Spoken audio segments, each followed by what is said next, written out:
ఈరోజు రేపు సంబంధాలొస్తుంటే అందులోనే బెస్ట్ ఎంచుకొని పెళ్లి గబగబా చేసేసుకోవాలి అనుకున్న వాళ్ళకి నాది మెసేజ్. మీరాబాయి అందరికీ తెలుసు కదా! ఈవిడ టైంలో పెళ్ళే ప్రధానం.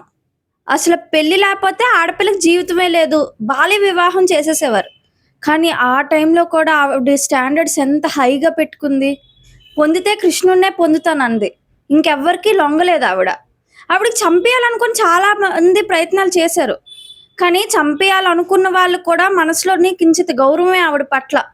కించిత్ అని ఎందుకనాలి? చాలా గౌరవమే ఉన్నది. కాపోతే బాహ్యంగా అలాంటి ఆడవాళ్ళు తయారైపోతే ఇంకా మగవాళ్ళకి కాదు, లేదు అనే వ్యతిరేకత చెప్పిన వాళ్ళు పెరిగిపోతారని చంపేయడానికి ప్రయత్నించారు ఆవిడకి. జీవితం అనేది ఒక స్టాండర్డ్ ఆఫ్ లివింగ్ ఉండాలి. ఆలోచనలకు ఒక స్టాండర్డ్ ఉండాలి. ఇ మనం ఎక్స్‌పెన్సివ్ అవ్వాలి. మన క్యారెక్టర్ గాని, మనం భూమి మీద ఉన్నప్పటికీ మన క్యారెక్టర్ ఆకాశంకి అందుకున్నంత ఎత్తుల్లో ఉండాలి. వ మహాలో మహా ఏమవుతది? ఒంటరిగా ఉండిపోతారు.